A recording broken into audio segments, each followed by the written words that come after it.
Now, we now move to the next part of the morning program, which is giving out prizes for research. We have two research working paper series. We have a series in finance and we have a series in law. Now, these series are not peer-reviewed, but they're edited. We have one editor, Ernst Mauk, who cannot be here today, but we have Luca Enriquez, so I'd invite you, Luca, to come up to the front.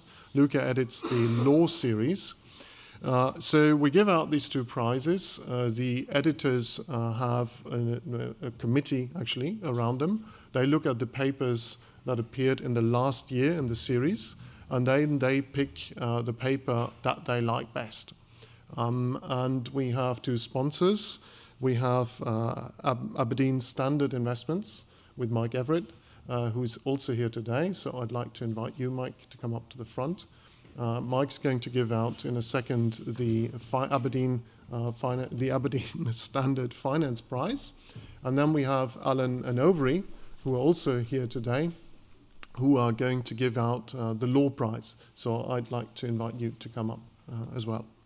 So since Ernst is not here, I'll try, I don't know if you know Ernst, I'm a very bad stand-in for Ernst, but I'll try to do a little stand-in for Ernst and announce the winner of the Finance Prize and also give you a bit of a background to why they've chosen that particular paper.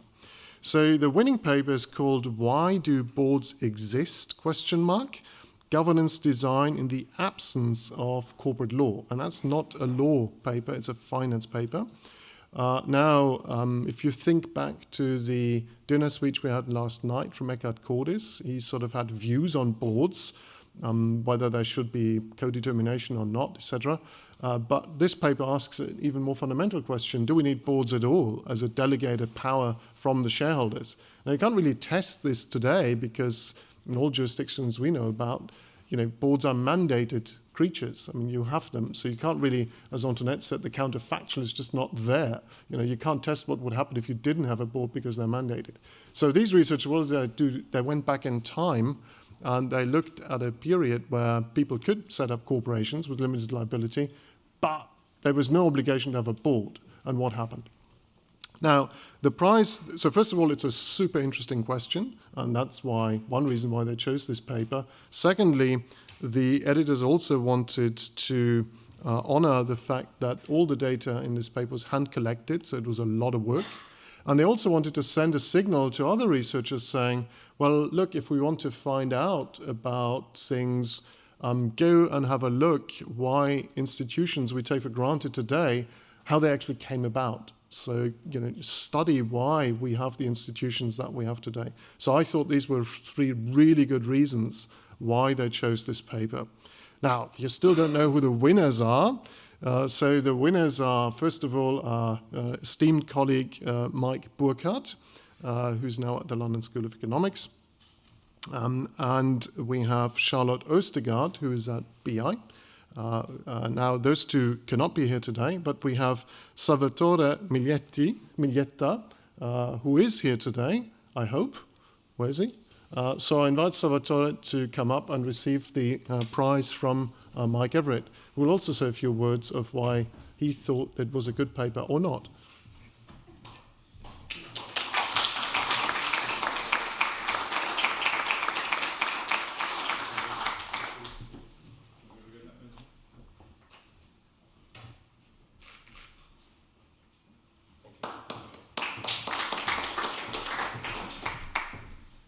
Marco, thanks very much, and Salvatore, congratulations on the paper.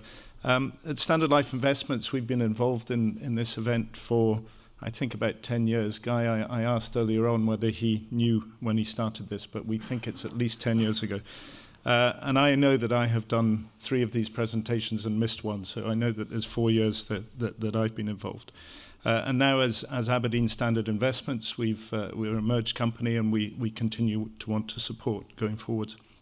And I think the last 2 days, and this morning particularly and last night, it highlighted to me how important the debate that we get around academic research is to the development of the policy environment in which we work and the law that is generated from it.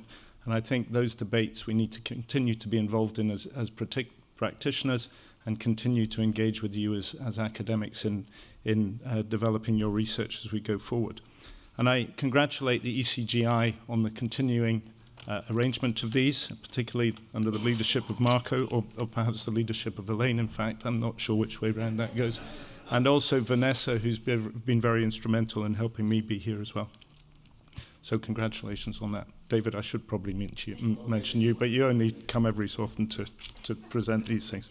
But back to the paper, which I found fascinating. I love the title because every day when I'm voting at company meetings, I think, why do boards exist? and I think it is really interesting to read through a period when companies didn't need to have boards, and to go through the process of having a look at the different ways that boards were set up, what caused them to be set up in different ways. And the research shows that companies with larger denomination attracted larger shareholders, which what you would expect. So there were fewer shareholders but larger economic exposure. The ones with smaller denomination had many more shareholders, but therefore there's a difficulty of collective engagement. What I'm not sure, and I'd love to debate a bit further, which way round those occur. You know, is it the company that starts as an entity and say, what sort of shareholders do I want, and attract smaller shareholders? You showed that the sorts of companies that have smaller shareholders are newer technology, they're probably higher risk, they probably are trying to perhaps shroud some of their business in some way by attracting less intelligent shareholders in doing it. So I don't know quite which way round it happened, and that's maybe why they kept more of the power themselves to the board, because they didn't want to give too much away to the shareholders. But I think it's really interesting to see how that's set up. And particularly when we were discussing yesterday, the fact that our environment now is fewer larger shareholders, the likes of Vanguard and BlackRock. Do we need to rethink about what the role of the board is, and indeed what the role of the shareholder is? Should the shareholder have more power or less power, or should management have more power? So I think this sort of research shows the different opportunities and different ways that this could be done. So I congratulate you on the research. I found it very interesting, and I really hope it does stimulate a lot of debate in the areas that I've just highlighted. So well done. Thank you.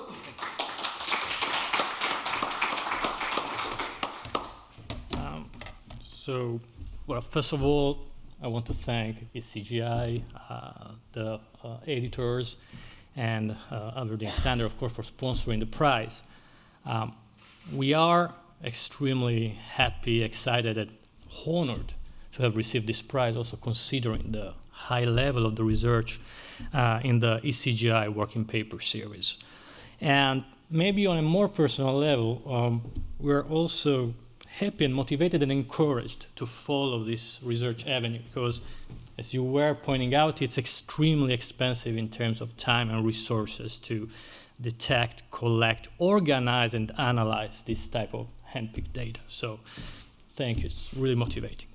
So let me spend a few words to give you concisely an idea of what we do in this paper, right? As pointed out, the study of boards today is to some extent difficult, as for publicly traded companies, boards are mandated by law, and to some extent also their powers are.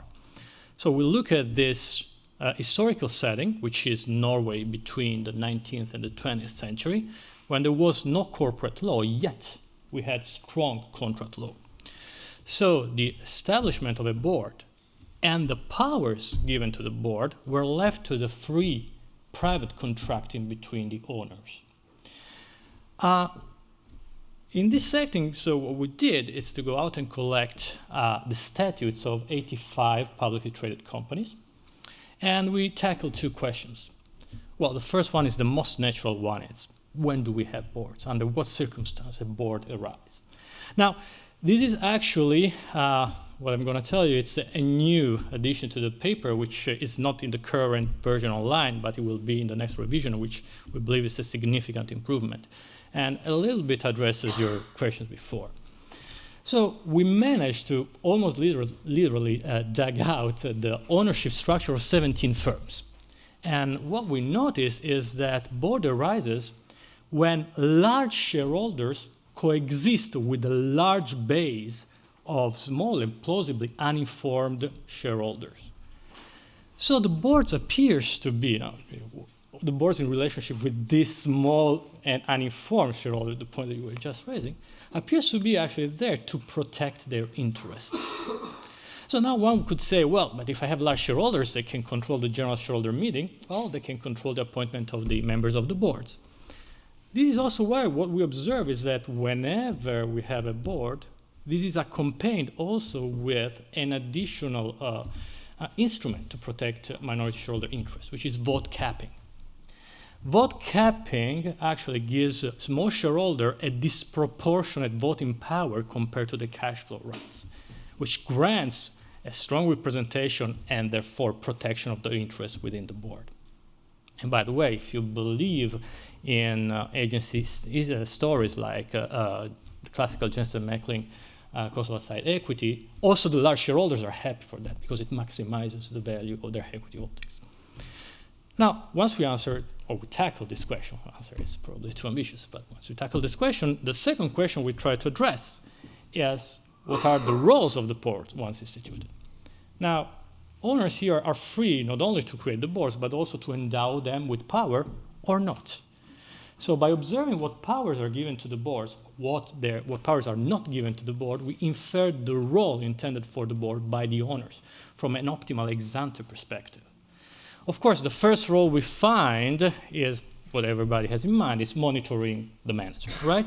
So when the board is there for monitoring purposes, we observe owners endowing the board with formal authority over major corporate decisions. The board needs this authority to contain, to keep in check managerial initiative, possibly overrule their decisions. Also, we see that the statutes set up channels through which the boards can become informed so that he can fruitfully use this authority, as also some theoretical work would suggest. A second role we find is an advisory role for the board. This is quite in the spirit of Adams and Ferreira theoretical work, for those who are familiar with it. In this case, when the board is tasked mostly with an advisory role, we don't observe the board having formal authority over major corporate decisions. Rather, we observe the management having formal authority over major corporate decisions. In this way, management is shielded from the intervention, the interference of anybody, and therefore has an incentive, it's freer to share information with the board, allowing it in turn to be an effective advisor. Finally, a third role we find is a mediation role between shareholder with possibly conflicting interests. So back in those days, the liquidity of financial markets, although we're covering publicly traded companies, were not nearly as high as they are today, right? So the dividend irrelevance argument was not likely to hold. So the dividend decision was likely to be a conflictual one. And what we observe is that whenever board emerge, the one decision the board attracts away from the general shareholder meeting is indeed the dividend decision. And we interpret this result as evidence of the board acting as the mediator between shareholders over this possibly conflictual decision. So this was in a nutshell what the paper was about. Thank you again. Thank you for your attention.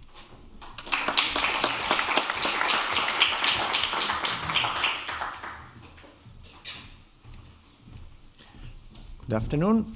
So I'm here to announce the winner of the Allen & Overy Prize for the best law working paper published in 2017. The prize is awarded by ECGI based on a proposal by the ECGI Law Working Paper Series editorial board, which, in addition to myself, comprises Amir Licht from IDC Herzliya, Horst Eidemüller, also from Oxford, John Coates from Harvard, Niamh Moloney from LSE, and Curtis Milhaupt from Stanford. And I would like to thank them because every year they receive an email from me in January, a very long email telling them that we have to do it again, and they are nice enough to go through. In this case, 43 law papers published in 2017. So the winning paper this year, it focuses on a highly debated, perhaps one of the hottest topics in corporate governance research today, that is hedge fund activism. And it is in fact a topic on which the author had previously written, but I must confess that in previous years, to deselect paper, one of the criteria that I used and that I proposed the board, and the board agreed on, was that not to choose paper on excessively contentious topics. So in previous year, we excluded papers on this topic, but I thought that times are mature for people to be in the same room and not to punch at each other when they talk about hedge fund activism. And so this year we included the paper, and it won. Perhaps it would have been the case for the previous paper as well from the same author, but who can tell? And so the basic intuition in this paper is that, and I quote, any new structure of governance will have its own unique agency costs. And the paper asked what are the specific unique agency costs that arise when activist hedge funds play a key role in corporate governance, as it is the case in the US since quite a couple of decades, I would say, and increasingly in Europe as well. Based on case studies and empirical findings, the author identifies 3.5 sources of agency costs that are specific to hedge funds, hedge fund activism. One is private benefits, taking money from the targeted firms, and this is the half because there is no evidence that this is going on any significant scale. But then there are there is information leakage, which happens after hedge funds manage to have their board nominees appointed. So you observe that the market prices move more in these companies when there's new information that will be disclosed by the company. There is the fact that activists, who often all know more than 10% of the shares, can obtain the changes they push for in private settlements with management without any say from the 90% of the shareholders that may have a different view. And finally, the fact that hedge funds are focused exclusively on shareholder value maximization, while other large shareholders may have different views. So that's all I had to say, and so the winner for this year is Jack Coffey for his paper "The Agency Costs of Activism, Information Leakage, Thwarted Majorities, and the Public Morality." Congratulations.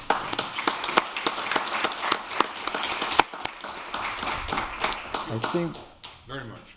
I think we first you get the prize and then you have the floor. Okay. I thought you were going to do that. Okay. I have also a few words to say. I already Picture. You have to.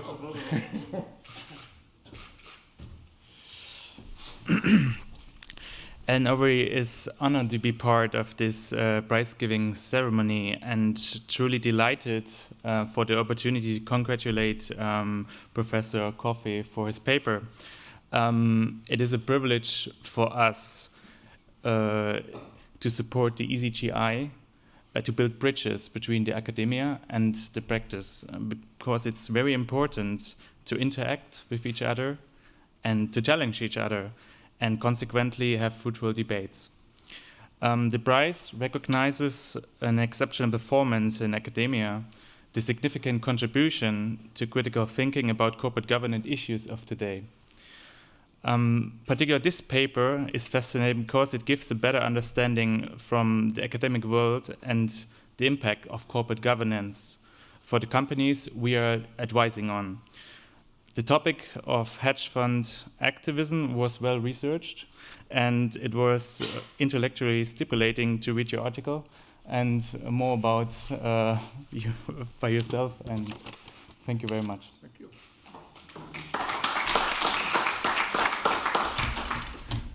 I will be brief. Of course, I want to thank Alan Overy and everyone else who's involved in this. As for the selection committee, I want to thank them, even though we all recognize they were probably smoking something very strong when they awarded this prize to me.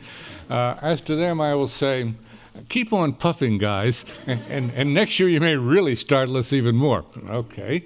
I want to thank some other people. Oh, by the way, I have to start by thanking my wife, who told me that I owe all this to her. Yes, dear, I owe all this to you. Watch this, fellows. If you do what your wife says, you'll live a lot longer. That's my real advice to you.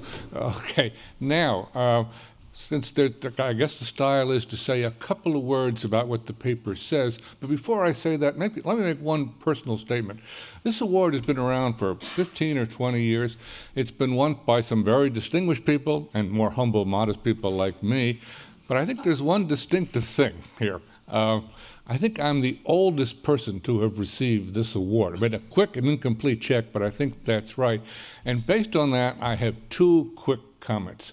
One, to all you younger dogs out there, occasionally you should listen to us old dogs. We may have a good bark still left in us.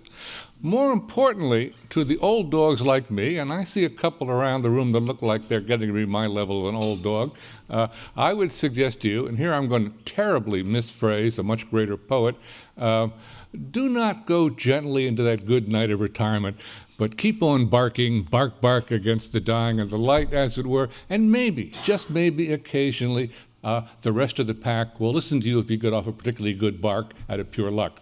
Okay, that's the personal comment. Just a sentence or two, if I can, about what this paper says. This was the first of a series of papers. I did this at the 25th annual, what's called AA Summer Anniversary Speech in New York for a famous SEC commissioner. Ironically, one of the people working on this project with me left the project for some reason to become a commissioner of the SEC. That may mean, however, that we will have a receptive ear at the SEC when we announce the rest of our findings. What we chiefly are finding is that when an activist director goes on the board pursuant to a settlement agreement between the activist group of funds, often called a wolf pack in the United States, and the company, several distinctive things happen. And the key feature is whether or not the nominees that go on the board contain a hedge fund employee. Let me give you the differences. It's only about 28% of the cases where the slate of nominees includes, only about 28% of the nominees are hedge fund employees, but maybe half or more of all of the slates include a hedge fund employee. And we find, first of all, that when there's a hedge fund employee, the market response is only like about 1.5% in CARs. When there's no hedge fund employee, the market response is 5.5%, 3 or 4 times greater, suggesting the market is not terribly happy with the hedge fund employee going on the board pursuant to this private settlement negotiation, not pursuant to an election. We also find that when the hedge fund employee goes on the board, there is a substantial increase in the bid-ask spread. The spreads open up only when there is a hedge fund employee going on the board. We don't find spread widening when it's just 3 independent directors going on the board. And now the most important statistic. We find a major increase in what we call information leakage, but only when the hedge fund employee is part of the slate. That is, we take something that's unpredictable, unexpected, Form 8K filings. I don't want to explain to you what a Form 8K is, but it's not scheduled. It's an unscheduled announcement of new material information. And we find once the hedge fund goes on the employee, from the time of the first board meeting on, we find that the impact of that Form 8K, whether it's positive or negative, is anticipated by the market looking at a date about 5 business days before. And we'll find that there always is some anticipation, maybe 10 or 15%. goes up to about 45% when there's a hedge fund employee, but not when there are just 3 independent directors. Suggests maybe there's 2 different cultures here. A culture of CEOs, typically retired CEOs, who are quite confidential, maintain confidentiality, don't leak anything. And then there's the world of the hedge fund employees who, we're not saying they trade, that would be detectable, but that they go back and report what's going on to the hedge fund, and it leaks out within the wolf pack, and there is this substantial anticipation suggesting that there is informed trading.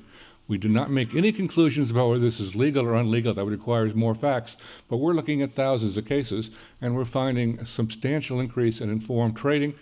We have some speculations. It may be that this kind of informed trading is the social cement that holds the wolf pack together.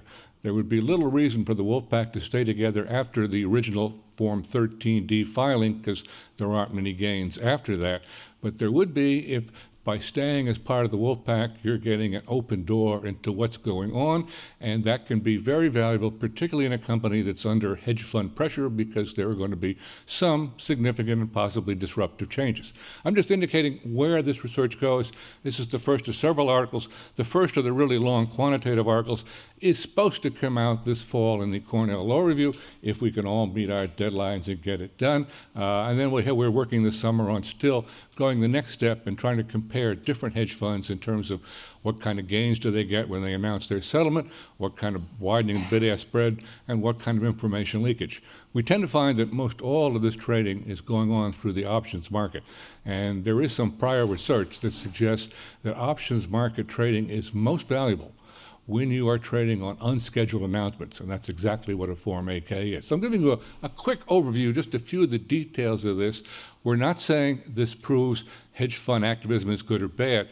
We're just saying that there may be a cost of substantial increase in informed trading, and it may be leaking out through this broader network of the entire hedge fund wolf pack.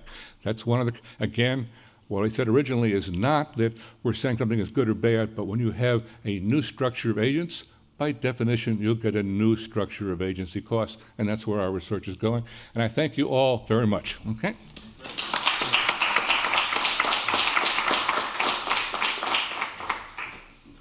Thank you very much, Jack. Now, if I may add a personal comment to your personal comment, I distinctly remember how I met you for the first time, which was over breakfast in Siena.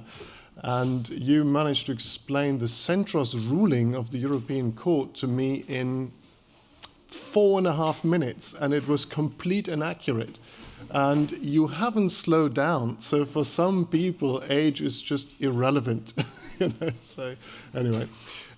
So this brings us to a close of this year's annual members meeting. Thank you very much all for coming.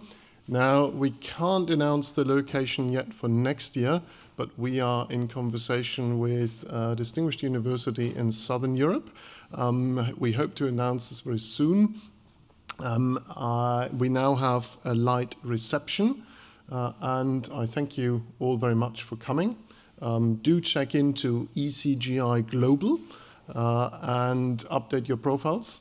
And we hope to see you all again next year, and have a safe journey home, and have a good weekend, and enjoy Berlin and the good weather and all the rest of it. And thank you.